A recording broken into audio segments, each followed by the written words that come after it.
Welcome back, everyone. That was one of our quicker breaks. Thank you so much for staying with us. And for those of you who are joining us, thank you so much for coming. This is a panel that we do every single year because it's so critical for everybody. It's on national security issues and incident response. We have a great range of people for this panel to cover everything. If you read the bio of our next moderator, Sumon Dantiki, a partner at King & Spalding, you'll no doubt become impressed with his government service, which includes time with the FBI as counsel to the director, time as counsel to the Assistant Attorney General for National Security, and time with CSIPs, the Computer Crime and Intellectual Property Section, as senior counsel. So he has a rare combination and provides a very interesting perspective. But what you might miss from Sumon's bio is that back in 2015, Sumon was part of the team that prosecuted one of the first sextortion cases ever brought against Ryan Valley, a New Hampshire man who was charged with remotely hacking into the social media, email, and online shopping accounts of almost a dozen minor females and threatening that he would delete, deface, and make purchases from their accounts unless they sent him sexually explicit photographs of themselves. Like a lot of the former cyber prosecutors you've heard from today, Sumon cut his teeth, not just pursuing terrorist nation states, but also pursuing just bad people who were doing bad things here in the US and were hurting our kids. And were not easy to identify, not easy to charge, and not easy to bring to justice. Valley was sentenced to 8 years, and that makes me feel pretty good, but my guess it made Sumon feel even better. So thanks for being here, Sumon. Good job. And welcome to your first IR forum. Next up is panelist bio is Tony Lewis, and you'll learn about a lawyer that you won't help but instantly admire. Tony Lewis is co-head of the cybersecurity practice group at Sullivan and Cromwell, and he spent 11 years at the US Department of Justice fighting terrorism, which includes charging the largest ever cyber heist at Bangladesh's central bank that was part of a North Korean conspiracy, which also included computer network intrusions at other banks, and you might heard of this, at Sony Pictures Entertainment, and used the WannaCry ransomware.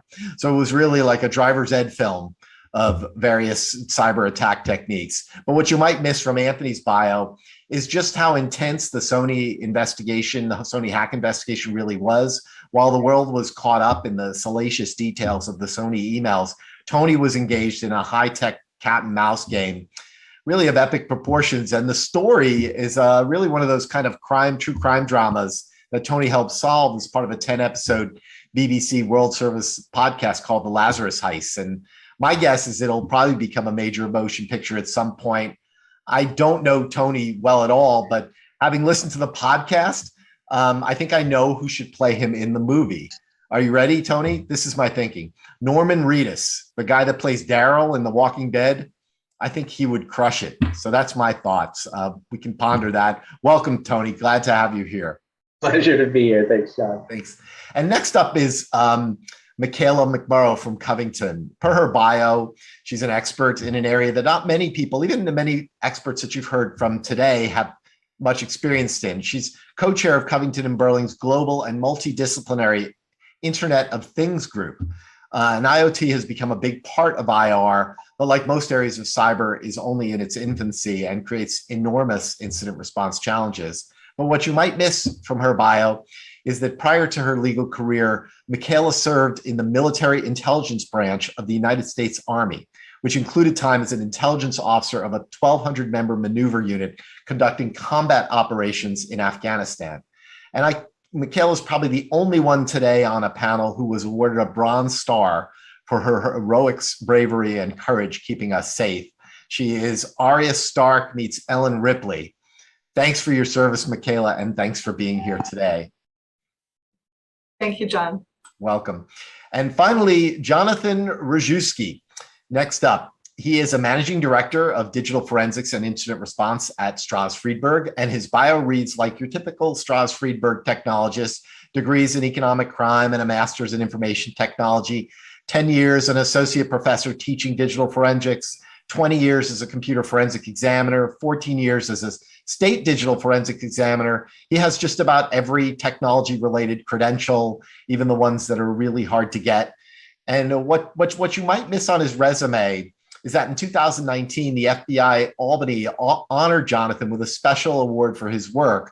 he had in help establishing a place called the Leahy Center, which helps law enforcement agencies with computer forensics, digital operational support, training for the next generation of digital investigators. And that's typical of Stroz Friedberg professionals, many whom perform sort of this digital community service. And it's a testament really to the extraordinary founders there, Ed Stroz and Eric Friedberg, who always encouraged that sort of work and always rewarded the people like Jonathan, who are just such extraordinary experts. So thanks for being here, Jonathan. And with that, I will turn it to Sumon and let you guys begin your discussion. Well, thanks, John. Thank you for those introductions. So on a panel dealing with national security issues, I think that the topic that comes to everyone's mind immediately is the situation in Russia and Ukraine. And so maybe I could start off by asking our panelists, and Tony, maybe we could start with you. Just, how has the cyber threat landscape changed as a result of this geopolitical change in circumstances? Yeah, sure. Thanks. And so I guess just, beginning at a general level, one of the sort of key distinctions I would say for the national security threat landscape generally is that, it's just a different looking threat. It's not always about the money, intellectual property, the value of PII, material non-public information. That's not always what those actors are after. And when there's some sort of ideological motivation behind it, the threat can just look differently. It's not like, a ransomware attack where, they often have a creed to encourage companies to pay, and they're willing to keep it quiet to encourage that. Often national security threat actors are looking to do real and public damage. I guess I'd also say, in the context of an actual national security cyber threat, it's not always apparent in the sort of breach scenario when it's a national security issue. And attribution is often difficult. There are false flag cyber attacks in which certain actors impersonate others. The lines have become blurred as to whether there are, nation state actors are working with sort of more purely criminal elements to carry out those attacks. So in general, I think that, the threat landscape has some distinct features from, what you might call more straightforward criminal threat actors. In the context of the conflict with Russia and Ukraine, I think one particular area to think about this is in the defense sector and the companies that are prosecuting the war effort. And in particular, if you map that onto the sort of regulatory environment that some of those companies are in right now. So, heightened cyber threat against defense contractors and others in the defense sector that are involved in the war effort.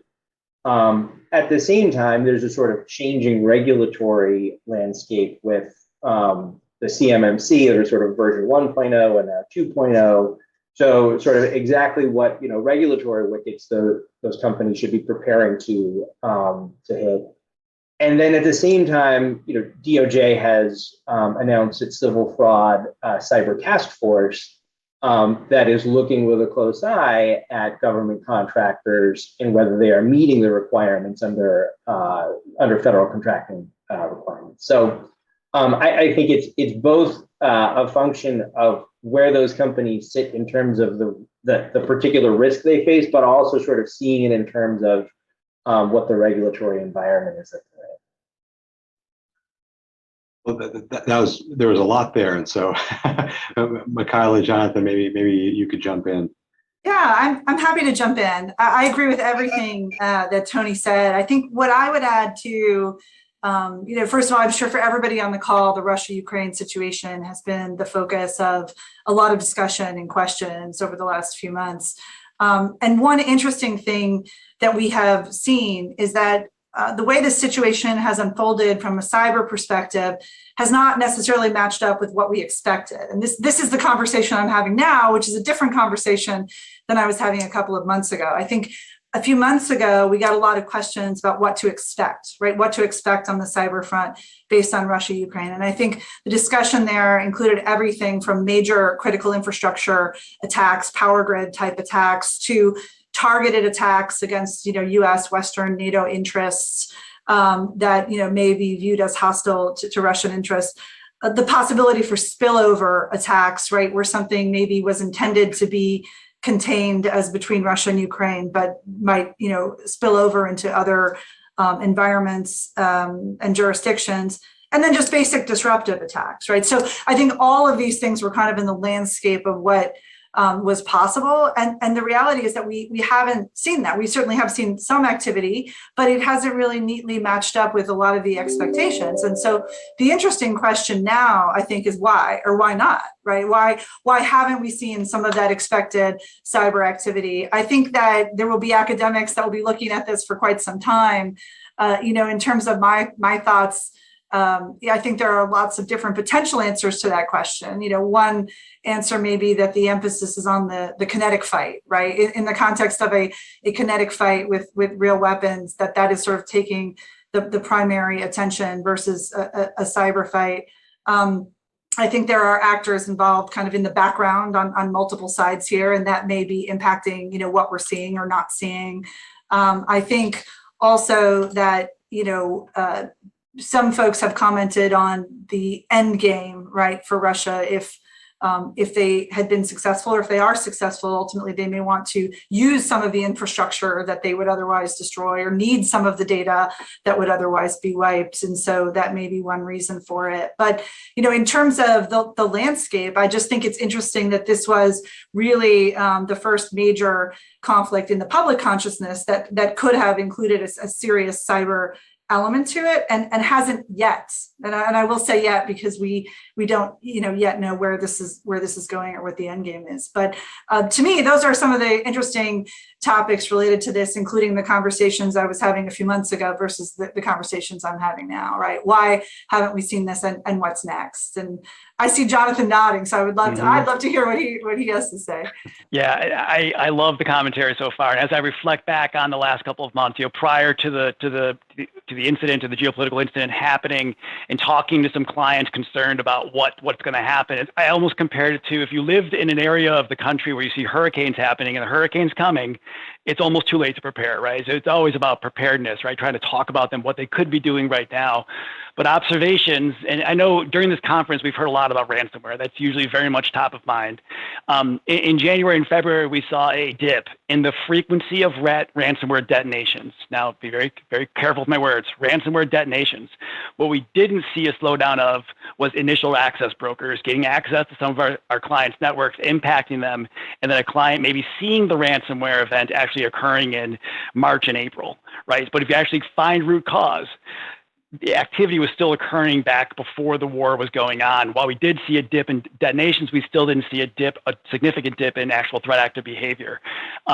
What I'm fearful of in the future is some of the spillover from what we're seeing going on, or what's being reported in the open source area around the type of destructive malware that's being used right now, either by hacktivists or by nation states. And all of that's going to be like, maybe time will tell exactly how things are being attributed to certain groups. But this is maybe classified as ransomware, but it's absolutely destructive software. It is designed maybe to look like ransomware with a ransom note, but there's no payment to be made. The data is corrupted, it is destroyed, or it is wiped. So as those binaries, and maybe sophisticated binaries, but others maybe not as sophisticated, hits open market or black market, or it's uploaded to certain websites, my fear is that could that maybe easier be used by threat actors in a non-war situation, right? So I'm concerned about our clients becoming re-victimized or being victimized with some of this very destructive ransomware.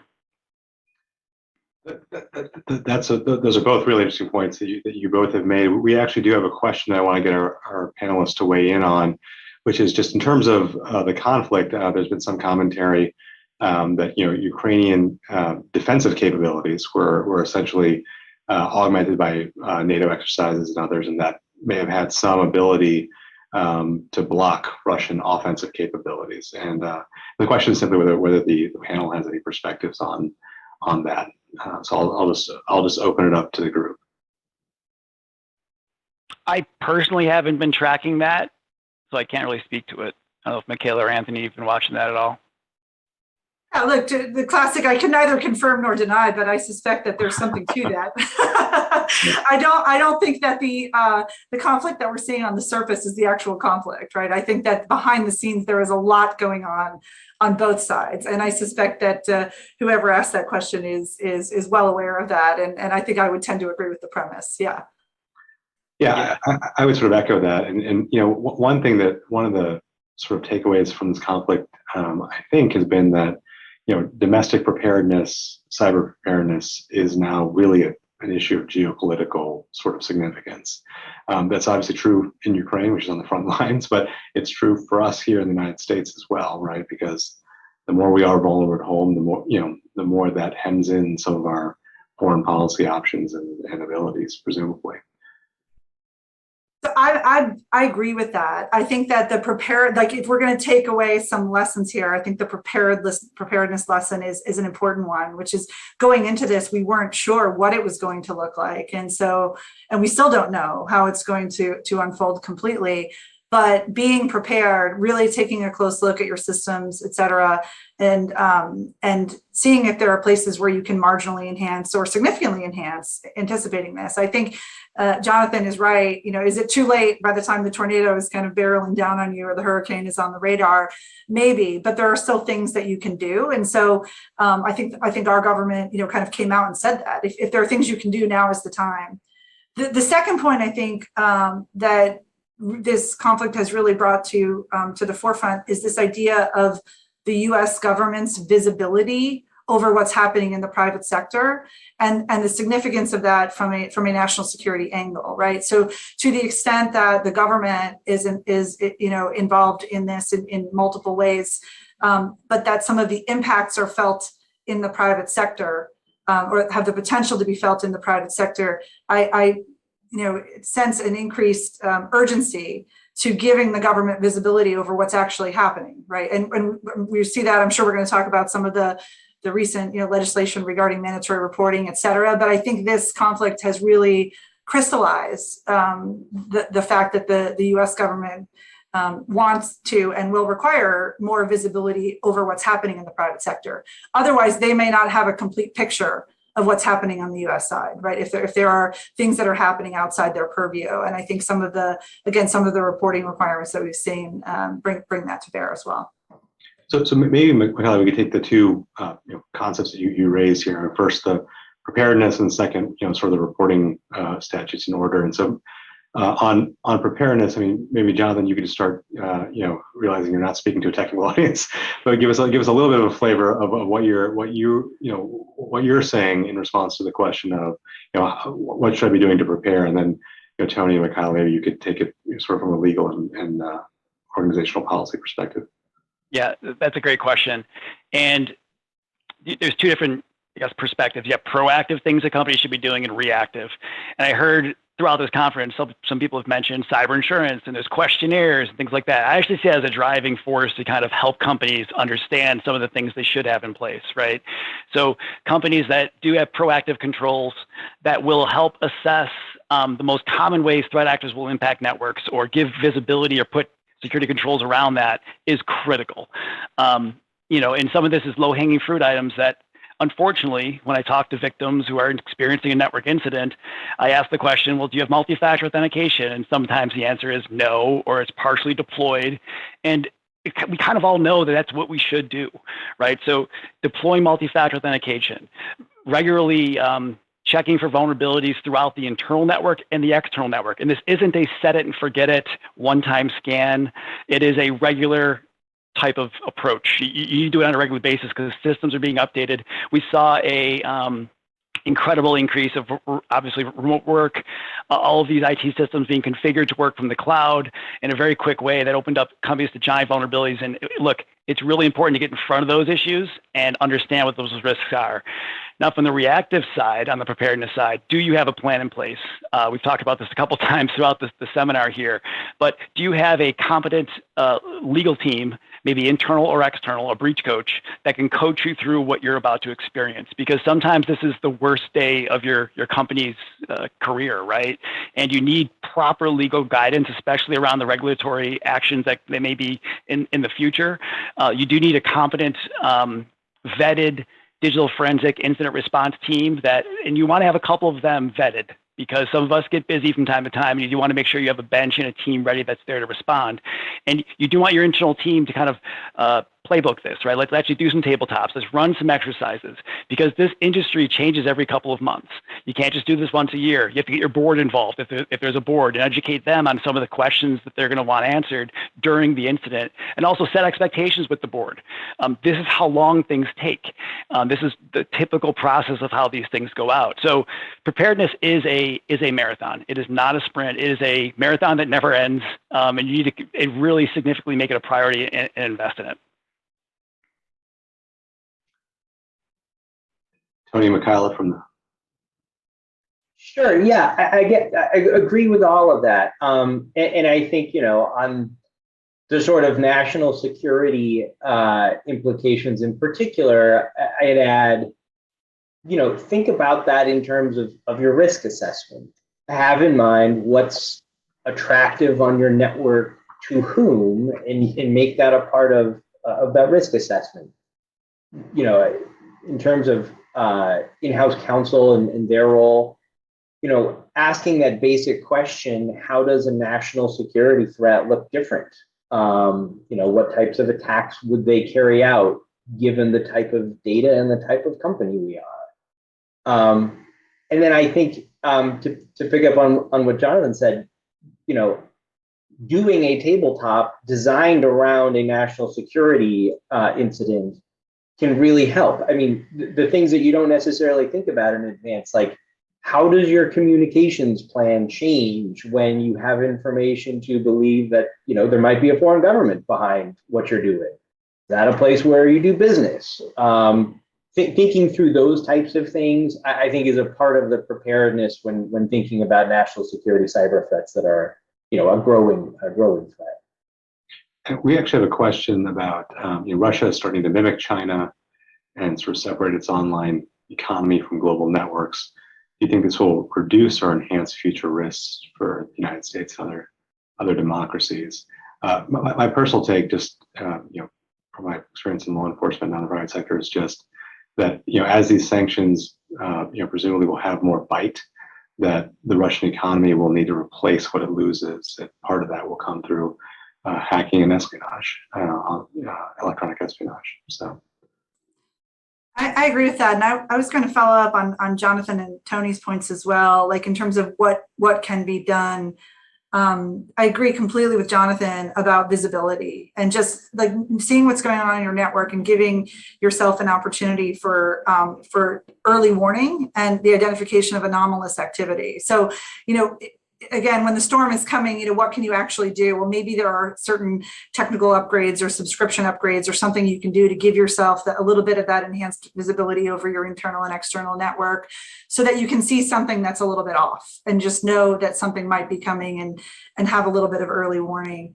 The second piece, I think, is with respect to the audit trail, which can be just as important from an investigative standpoint. And to the extent that you're talking about a national security threat, may be really important and valuable to the government if they're investigating and if there are other pieces of this. So, enhanced logging, right? Instead of having the 90 days of logging, maybe you're going to, shell out for the 120 days of logging or whatever, timeline you want to go to, but having additional ability to go back and audit and investigate and really identify what happened so that you're not left at the end saying, somebody was on my system, this is the best we can do. But that's another sort of practical step, I think, that folks can take in terms of giving themselves an increased and enhanced ability to investigate and to really understand a threat and understand like tactics, techniques, procedures, and get information that would be valuable to Jonathan and government investigators. Yeah, I think that The one thing I completely agree with everyone said, but just to make sure we're thinking the same frame of mind when you talk about national security, maybe advanced threats, they're extremely creative, and you have to almost take your hat off and say, wow, that was brilliant.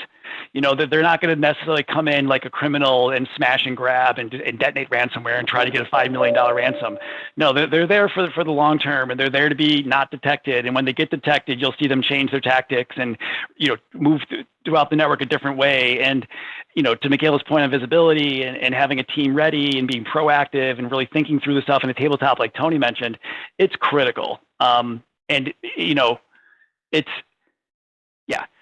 you're talking about a different level of sophistication, and they don't want to be found. And they're really good, well thought out, and you need to be thinking about that stuff in your threat landscape. I would add persistent. I would say creative and persistent, right? So the signatures may come up in ways that you don't expect. It may be something that's just a little bit off that you can't explain, but doesn't seem too concerning. And then as you dive deeper into it, you start to peel the onion back. And then maybe you see it and it kind of goes away, or it's, you know, you don't see it every day. And, you know, certainly seeing persistent nation state, you know, APT type threats that will pursue something for months and years. They're playing a long game. And so, you know, it's not necessarily the smash and grab. And that's why some of those things, like just knowing what's normal, you know, for you, and seeing anything that's out of the ordinary and being able to look into it and really understand what it is can be important in the national security context, as opposed to just the criminal fraud, you know, money context. The only other thing I'd add to that question, you know, if the question is if Russia is, you know, isolating itself in terms of economy, financial, internet connection, what does that portend as far as cybersecurity threat? You know, drawing from what I have a little experience in law enforcement, you know, an analogy to North Korea, which was known for being cut off from the rest of the world, and many of those same terms resorted to cyber attacks for a number of different reasons. So you know, if the thesis was if they're cutting themselves off, does that mean they're, you know, they might not be using the internet and cyber attacks as much? I don't think. I think it could very well go in the opposite.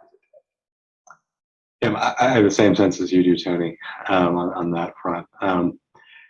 So why don't we go back to another issue that I believe Micaela raised in terms of reporting. And of course, there is a new statute mandating critical infrastructure sector entities report substantial cyber incidents to DHS, to CISA, within 72 hours of reasonably believing that it occurred, and that they report ransomware payments within about 24 hours of making such a payment.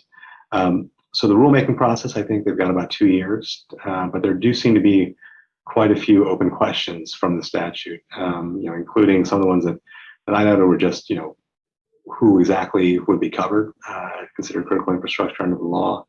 You know, what is the threshold for the cyber incidents that must be reported, and, you know, what exactly needs to be reported. And one of the features of the law seemed to be that it would require ongoing reporting until the incident was actually mitigated.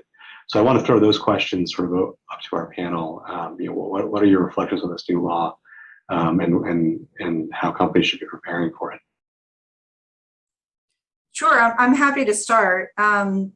You know, for folks that have been watching the space and seen proposed legislation, I don't think anybody was surprised by this, by the mandatory recording requirement. So I don't feel like this kind of came out of the sky if you were following the space.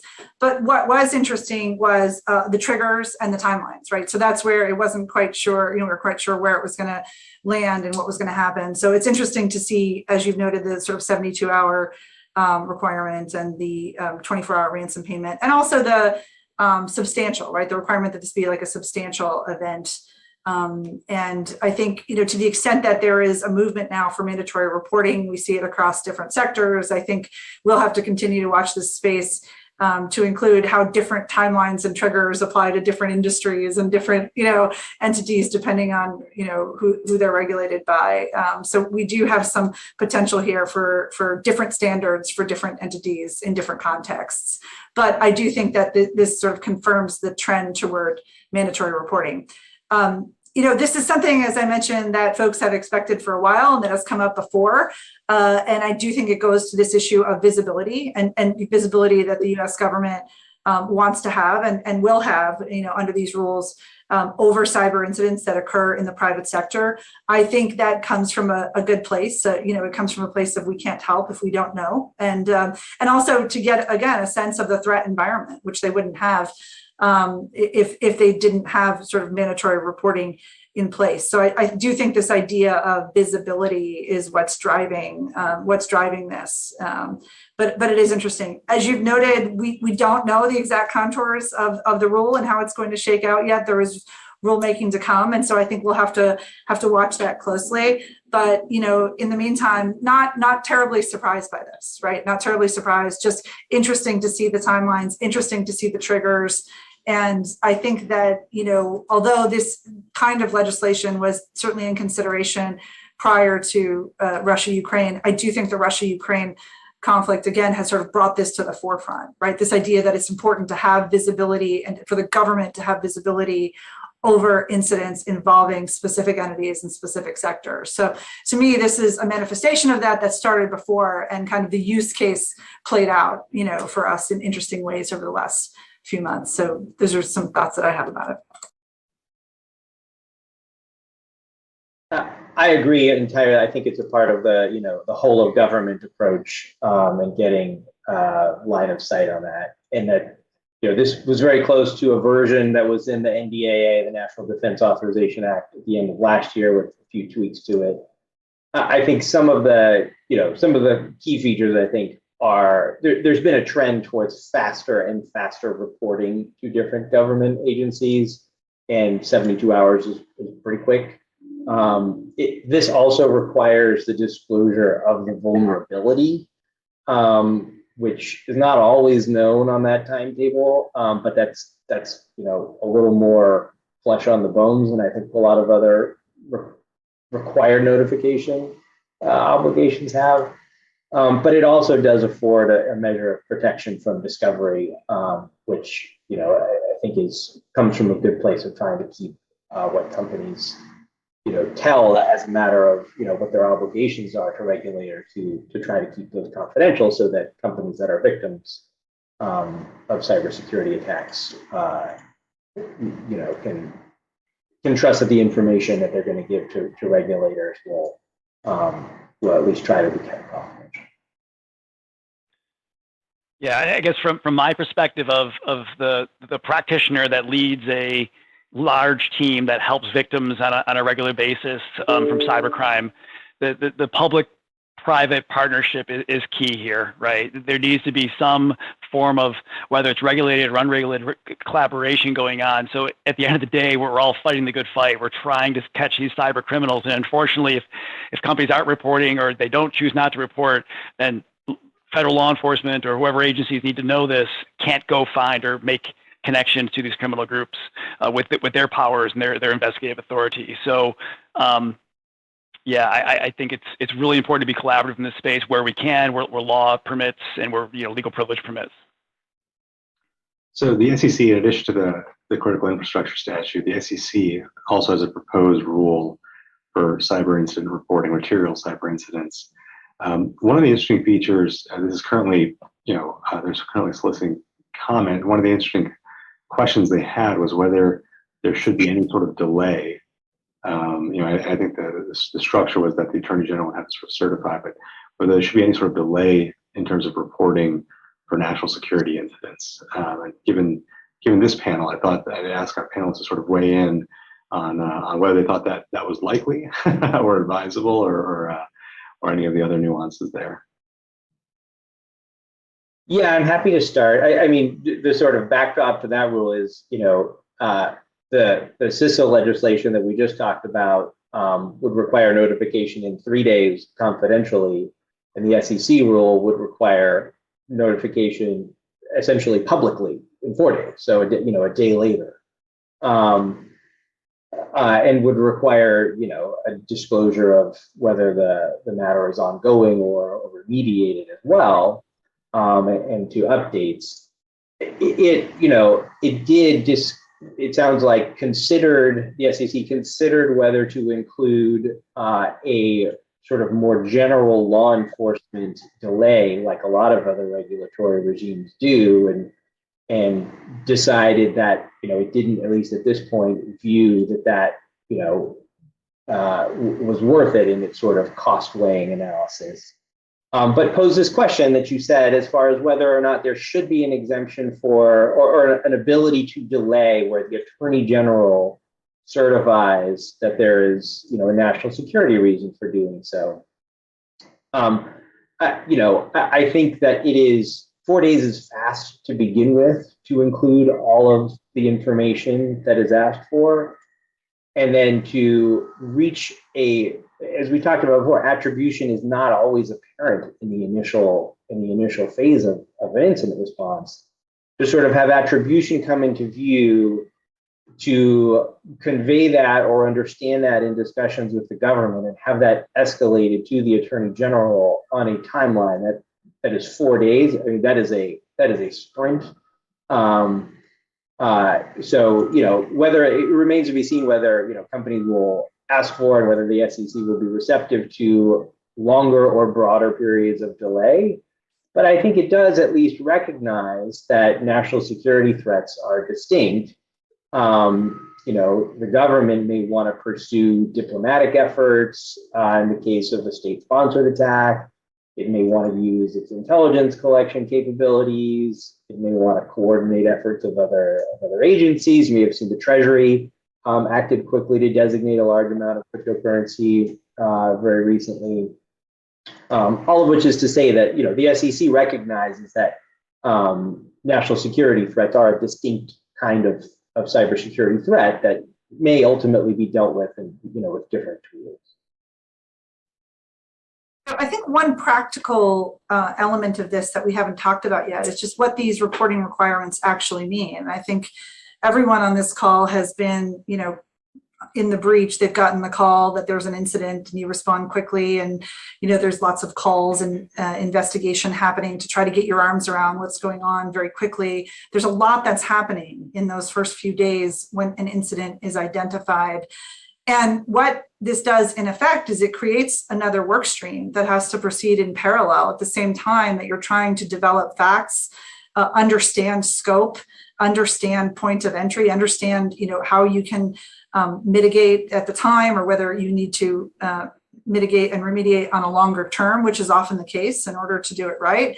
And I think that we have to recognize that there's a practical impact there, which is you're going to have at some point a divided team where some people are going to have to be working on developing the facts surrounding this newly discovered, potentially substantial incident.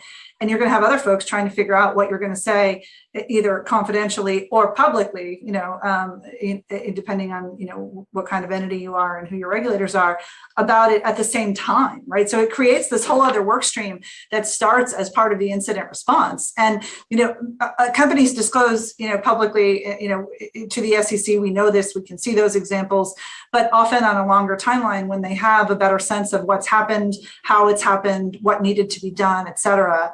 And I do think that this will create some challenges for companies that are trying to manage multiple serious work streams that come with, various kinds of legal risk, right, immediately upon, discovery, or as you're unfolding key facts right after an incident. So, there is a practical matter. I think that it just means that there's a whole nother very important work stream that does come with risk that you're going to have to be managing and developing in that immediate aftermath. And that's something you want to think about, how you're going to do it, who's going to be involved in it. Like, imagine IRPs, incident response plans changing and being revised in connection with this, and adding different people to the team and calling them in at different points in time than maybe the plans call for currently. And of course, we don't have a final, rule yet, so we don't know exactly what this is going to look like, but it will change. It will change IRPs, and it will change how companies respond.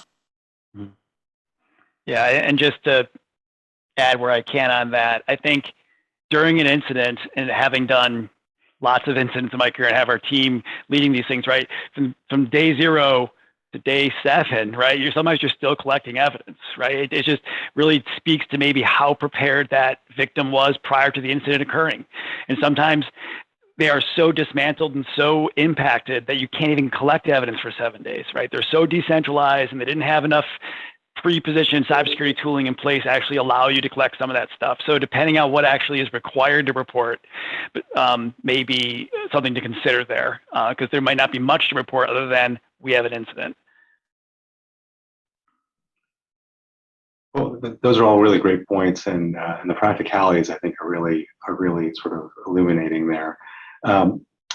We only have a few minutes left, so I do want to give our panelists maybe just sort of an open question. Given given the national security threat landscape, what is different in interacting with the government or regulators or anyone else on the legal side when it concerns a national security cyber threat or intrusion as opposed to a non-national security one? And especially maybe, Tony, with your point that you just don't always know at the outset because attribution is difficult.